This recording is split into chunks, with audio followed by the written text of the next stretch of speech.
Bonjour à vous tous. Aujourd'hui, 8 juillet, je suis heureux de pouvoir convenir avec vous, avec Monsieur Flavio Vanni, président de la PCSF, Patrice Lorty, vice-président de la PCSF et moi-même administrateur de la PCSF, de pouvoir répondre à l'ensemble des questions qui ont fait suite à l'infolette qui vous a été fait parvenir en date du 21 juin. En effet, depuis le 21 juin, on a eu beaucoup de choses qui y sont revenues, des questions et autres, et on a jugé bon d'utiliser les médias modernes, à savoir les capsules vidéo, afin afin de pouvoir diffuser les réponses à l'ensemble des questions et aussi de faire connaître la PCSF qui prend le flambeau de pouvoir défendre l'industrie du conseil indépendant dans ce registre.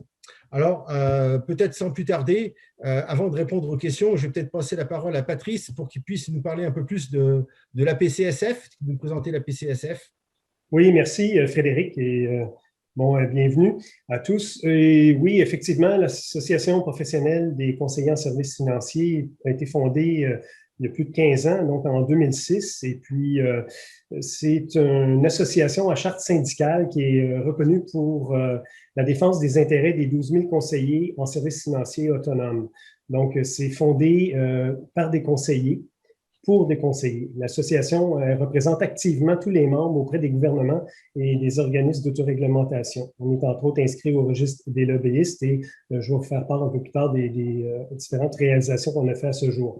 En fait, la mission de la PCSF, c'est de préserver la pérennité du Conseil financier indépendant par la promotion et la défense des intérêts professionnels communs aux membres sous une bannière d'une voix forte pour les représenter. Donc, voilà, Frédéric, je te Ah oui, relance. donc on comprend bien que l'un des mandats de la PCSF, c'est de lancer des alertes. Et le fait de lanceur d'alerte de la situation telle qu'on connaît pour l'abolition des bonus de production, ça rentre totalement dans ce registre. Est-ce que, Patrice, tu peux nous parler un petit peu des réalisations que la PCSF a réalisées au cours des dernières années? Oui, c'est sûr qu'on est intervenu à plusieurs reprises dans différents dossiers. En fait, je veux aussi revenir sur notre mission. Là, on fait aussi en sorte d'accommoder et de modifier ou de faire annuler les règlements, la réglementation abusive, là, restrictive et inefficace à la libre entreprise. Donc, en cela, on a fait des différentes interventions. Entre autres, on a travaillé très fort avec le projet de loi 141, il y a déjà quelques années, qui est un projet de loi omnibus qui touchait plus d'une soixantaine d'organismes, de loi des banques et des valeurs mobilières, etc. Et puis, on a fait modifier la vente des produits d'assurance en ligne et obliger les distributeurs à engager des professionnels certifiés et des responsabiliser au même niveau que les professionnels dans cette discipline. Puis, on a aussi gagné de garder la permanence de la Chambre de la sécurité financière comme organisme d'autoréglementation. Et la Chambre, c'est important, c'est un organisme d'autoréglementation de proximité. Elle est sous la gouvernance des professionnels et de la distribution des services financiers. Ensuite, au niveau des mémoires, on en a plusieurs qui sont, j'invite les gens à les voir sur notre site, sous l'onglet publication. Vous pouvez voir les mémoires qu'on a publiées par le passé. Entre autres, Fabio peut nous entretenir sur un qui était plus impliqué, là, sur la LD19, qui était la réglementation pour faire la divulgation des commissions d'assurance collective, n'est-ce pas, Flavio? Oui, la LL19, la CAP, l'Association canadienne des compagnies d'assurance des personnes, il y avait étudié par règlement de faire divulguer les commissions des courtiers à leurs clients. Alors, on a eu à représenter nos membres à plusieurs reprises. Nous sommes à la CAP plusieurs fois, à discuter de la problématique pour les divulgations. Donc, il y avait eu tellement de problématiques parce que pas tout le monde est à commission. Il y en a d'autres qui présentent, ils gèrent les assurances collectives et donc ils se font payer à l'intérieur de la gestion du produit, à celle du courtier aussi. Donc, ça mettait plusieurs personnes en conflit. Ça pouvait aussi déranger par la partie de la compétition. Et enfin, nous sommes fait comprendre après plusieurs discussions, nous avons fait un sondage, nous sommes venus avec des arguments Et puis, la CAP a mis fin à cette réglementation et a annulé la DL19. C'est ça. Dans la même lignée, on est aussi intervenu auprès de la réglementation du MRC 2. MRC2, oui. C'est ça, sur l'abolition des commissions intégrées. Donc, on a réussi à amener les régulateurs à préserver, parce que comme le plan le sait déjà, d'ici un an, on n'aura plus de frais différés à l'achat au niveau des structures de frais de fonds. Par contre, on a su conserver les commissions de suivi qui restent intégrées aux produits de fonds et par le fait même protège la valeur de l'achalandage de la clientèle des conseillers. On a aussi des interventions qui ont été faites ponctuellement, là, entre autres, quand il y avait des entreprises comme Canac il y a 2 ans, un quincaillier qui avait fait de la publicité, qui méprisait les conseillers. On était intervenu aussi assez. C'était du dénigrement par rapport à notre profession et on les a fait arrêter, on les a envoyé une lettre d'avocat. Alors, il y a plusieurs choses qui sont passées. Je passé même sur la vente des produits sur Internet dans lesquels il y avait des capsules publicité sur Instagram dans lesquelles ils nous vraiment dénigraient directement les conseillers en disant qu'ils étaient des pousseurs de vente, de pousseurs d'assurance et dans lesquels on est des vendeurs à pression. C'est ça ce qui nous Mais ce qui nous a fait gagner ces interventions-là, de la crédibilité, et on a une oreille attentive maintenant, qu'on est de plus en plus considéré quand il y a des comités consultatifs de la part des différentes entités réglementaires, de réglementation. On fait appel à nous pour notre opinion. Donc, on est une bonne antenne pour les conseillers. Puis, ça devient de plus en plus manifeste qu'on compte et que notre opinion compte auprès des différentes entités, que ce soit gouvernementales. On a eu des rencontres avec des ministres, des sous-ministres. On a eu aussi des interventions assez privilégiées avec l'autorité des marchés financiers. Donc, c'est tout en notre honneur pour les implications qu'on a fait avec les années d'avoir su gagner cette crédibilité-là et d'en faire bénéficier nos membres, et même ceux qui ne sont pas membres, incidemment. C'est ça. Donc, voilà, Frédéric, je te relance. Important, ce que mentionne Patrice en ce moment, c'est la crédibilité et l'ouverture et l'écoute efficace de l'ensemble des partenaires de l'échiquier de cette industrie. Aujourd'hui, la PCSF est réellement la voix du conseil des conseillers en sécurité financière, conseil en épargne collective. Donc, je vous invite tous à prendre note et à ouvrir et à prendre connaissance de notre site web apcsf.ca, notamment de regarder l'ensemble des travaux qui ont été effectués dans tout ce qui est l'onglet publications, nouvelles, mémoires, entre autres. Et puis, donc, de faire connaissance avec nous. Et puis, évidemment, si vous avez des questions ou des commentaires, de ne pas hésiter à nous les faire parvenir dans l'onglet Contact. Tout va être là pour pouvoir fonctionner de cette façon-là. Dans l'onglet Publications, l'onglet Nouvelles, vous allez retrouver donc l'infolette qui a été envoyée le 21 juin dernier. Je vais juste revenir donc sur les trois titres qui sont mentionnés. Directive sur la gestion par intéressement, risque de résultats négatifs pour les clients. En clair, le régulateur s'interroge sur la pertinence de présence de conflits d'intérêts entre le conseiller qui aurait une tendance naturelle à vendre un certain produit pour son intérêt à lui, peut-être et dans certains cas au détriment de son client, et donc s'interroge sur la validité des bonnies de production et de les abolir en soustrayant ainsi ce conflit d'intérêts potentiel. Donc, c'est cet élément-là qui est sujet aujourd'hui de cette rencontre. Flavio, est-ce qu'on peut en dire un peu plus par rapport à mon énoncé? Oui, alors la question des incitatifs, c'est une question qui est revenue de plus en plus sur la table dans les derniers 2 ans avec l'organisme CCRRA et que la question c'était est-ce que les bonus de production ou les taux de bonus qui augmentent en fonction du seuil de volume de vente peuvent être un conflit d'intérêts. Et il n'y a pas seulement que ça, il y a aussi il y en a 16 définitions dans lesquelles on décrit qui sont les bonus d'intérêt. J'en ai une autre ici devant moi, ça dit tendance incitative à promouvoir un produit particulier plutôt qu'un autre produit d'où les risques de vendre les produits les plus lucratifs plutôt que celui qui correspond le mieux aux besoins des situations du client. Moi, je répète plusieurs fois la même chose. Nous sommes tous les conseillers, ils doivent respecter le code de déontologie de la Chambre, qui est déjà assez détaillé dans la façon qu'on doit se comporter. Alors, ça ici, ça revient toujours à répéter les mêmes choses que nous avons déjà. Maintenant, je comprends que la rémunération et les bonus font partie de la rémunération des représentants. Les commissions, c'est un paiement qui vient après un long processus. Alors, les conseillers indépendants, ils doivent faire la prospection, ils doivent rencontrer des gens, proposer quelque chose et leur temps n'est pas payé. Alors, c'est seulement à la fin d'un processus donné qu'on reçoit une commission et les bonus sont en fonction de la production. Tout le monde sait ça, ça fait des années que ça existe, c'est pas quelque chose de nouveau.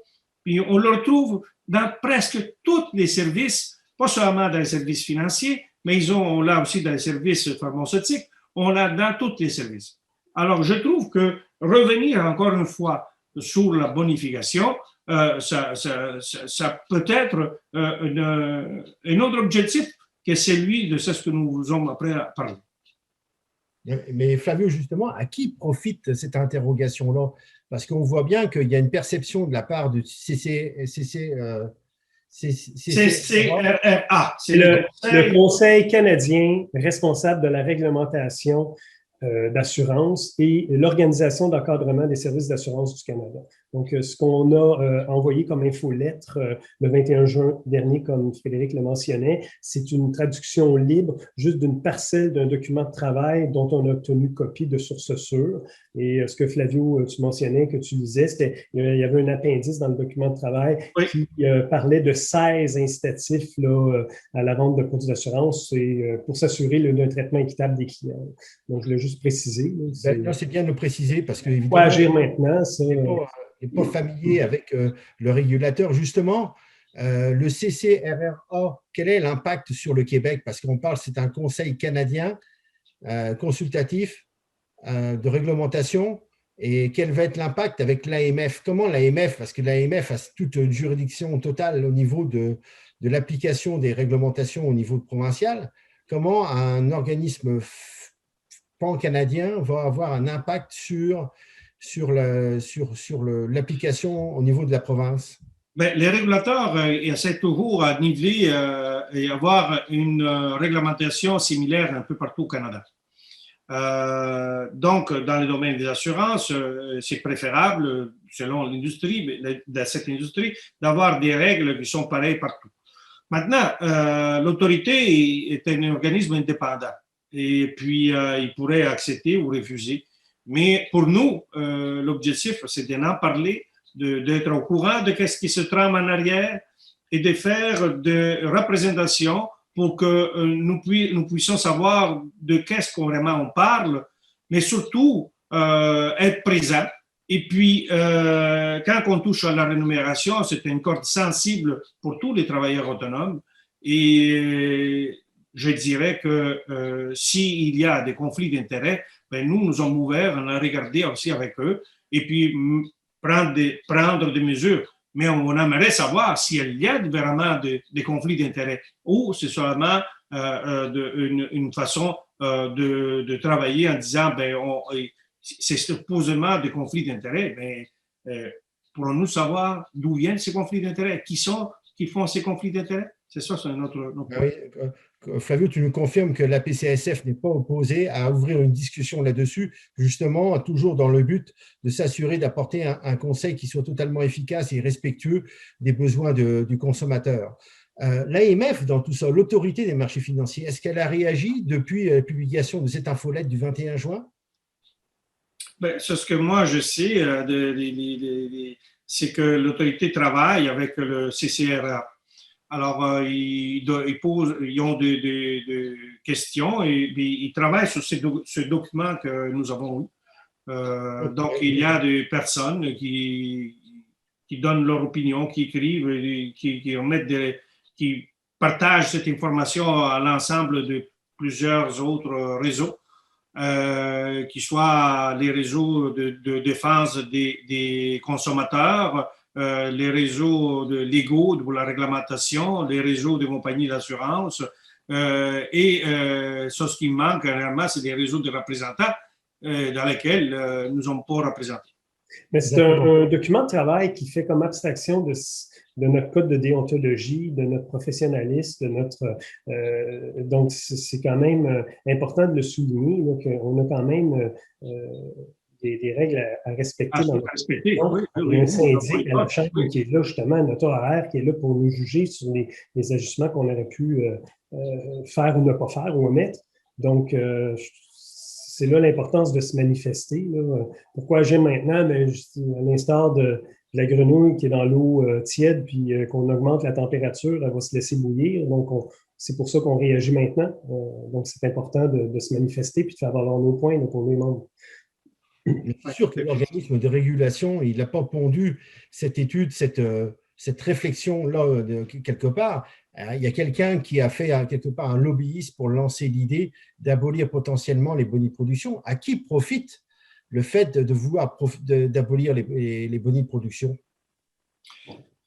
Le réseau de distribution des services financiers, il y a plusieurs réseaux. Hein, on sait, on a un réseau présentiel avec les représentants dans lesquels on rencontre les clients, on fait la prospection, on fait des analyses de besoins. Il y a aussi les réseaux actuellement sur Internet dans lesquels on peut souscrire des assurances directement sur le web, de l'analyse. Donc, il y a les réseaux directs, il y a les réseaux de maintenant qui rencontrent, que les clients vont directement avec l'assureur. Donc, il y a plusieurs réseaux et puis pour nous, les réseaux présentiels des représentants indépendants, ça nous touche directement à cette question de bonification. Parce que les personnes qui sont des travailleurs autonomes, ils n'ont pas de soutien salarial, ils n'ont pas de bénéfices. C'est vraiment, on est des entrepreneurs. Et puis, la bonification et la rémunération et la bonification, c'est fait partie d'une rémunération totale. Et moi, je crois que ça a bien fonctionné pendant toutes ces années et je ne crois pas pourquoi on devrait mettre fin aujourd'hui. S'il y a, comme je répète, s'il y a des conflits d'intérêts, j'aimerais bien savoir où ils sont et comment est-ce qu'on pourrait travailler pour savoir comment on pourrait l'éviter. Moi, quand les choses sont claires, il n'y en a pas à s'inquiéter s'il y a des conflits d'intérêts. Ben oui. Patrice, quelque chose d'autre à rajouter là-dessus? Oui, ben en fait, suite à la publication de l'infolettre, il y a eu beaucoup de questions qui ont été soulignées par des conseillers là, qui nous ont écrit, des conseillers et aussi des agents généraux. Je pense que, je ne sais pas si tu peux voir si on a répondu à pas mal de toutes ces questions-là, Frédéric. C'est ça, justement, c'était une des questions, c'est qu'on s'aperçoit que la question de l'abolition des boni de production ne regarde pas uniquement que les conseillers, mais aussi une branche complète de notre industrie, incluant les agents généraux. Effectivement, oui. Effectivement, les agents généraux, ils vivent avec la bonification. Et puis, je me souviens, en 2017, il y avait eu une grosse discussion par Revenu Québec dans laquelle ils voulaient, et je crois qu'encore c'est pas réglé, ils voulaient imposer de la TPS-TVQ sur le montant de bonification des agents généraux. Alors, parce que la vente ne se fait pas faite direct, il doit être, pour appliquer les sanctions de la TPS-TVQ, il faut que la personne qui reçoit la commission fasse la vente directe. Alors, la question est là-dessus. Donc, il y a plusieurs agents généraux qui reçoivent les bonis et que pour garder un nombre de représentants et puis donner de la formation et aussi qui font aussi du recrutement pour les compagnies. Alors là, messieurs, maintenant, où nous en sommes? C'est quoi la stratégie à appliquer aujourd'hui? Moi, je crois qu'il faut être attentif à tout ce que soit fait. Possiblement de donner notre opinion aussi là-dessus, faire savoir que nous sommes intéressés à regarder avec eux s'il y a des modifications. dans les règlements et dans la rémunération, mais on aimerait bien savoir où sont les conflits d'intérêts, parce que changer la rémunération sans savoir où il y a ces conflits, ben, je trouve ça un peu tout à fait, moi je pourrais dire, aléatoire comme ça. Mais en fait, pour poursuivre, Frédéric, sur ta question, c'est qu'on est à élaborer un plan d'intervention en fonction des réponses des membres, entre autres, et des agents généraux qui se manifestent. Et à partir du moment où on a recueilli les questions, excusez, c'est des mots anglophones qui viennent à l'esprit, mais les concerns, les préoccupations, là, à ce moment-là, on sera en mesure de faire un plan d'intervention arrimé à ces réponses-là. C'est clair que le rôle de la PCSF dans ce rôle-là, c'est le rôle de lanceur d'alerte. Le lancement de l'alerte a été fait le 21 juin. Aujourd'hui, le 8 juillet, on prend contact directement donc avec vous. Et c'est évident que le temps que ça peut être publié, cette vidéo dans quelques jours, hein, donc on est aujourd'hui le 8 juillet, c'est certain qu'on a besoin de vos commentaires, de vos réactions, afin de développer donc directement donc un plan efficace de communication et de recherche de dialogue avec les différents intervenants pour faire connaître notre point de vue, le point de vue du Conseil indépendant. En fait, Frédéric, j'ai rajouté qu'on a besoin de plus que seulement que leurs commentaires et leurs réactions, mais aussi on a besoin de support, que ce soit de support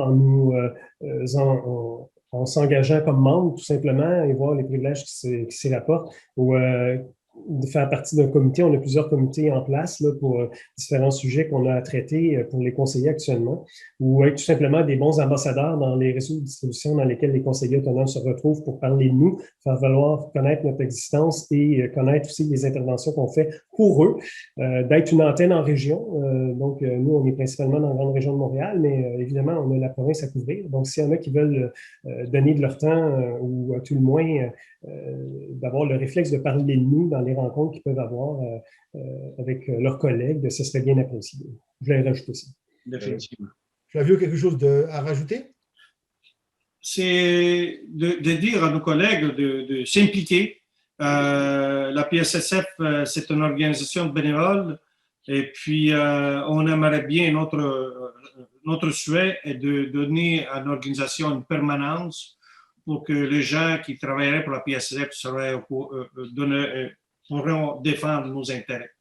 Et donc, on a besoin de support et pour les gens qui aimeraient participer à écrire des mémoires sur le sujet, ben, ils peuvent nous le faire savoir par notre courriel de apssf.ca, d'aller sur notre site web et de nous écrire, on va les contacter.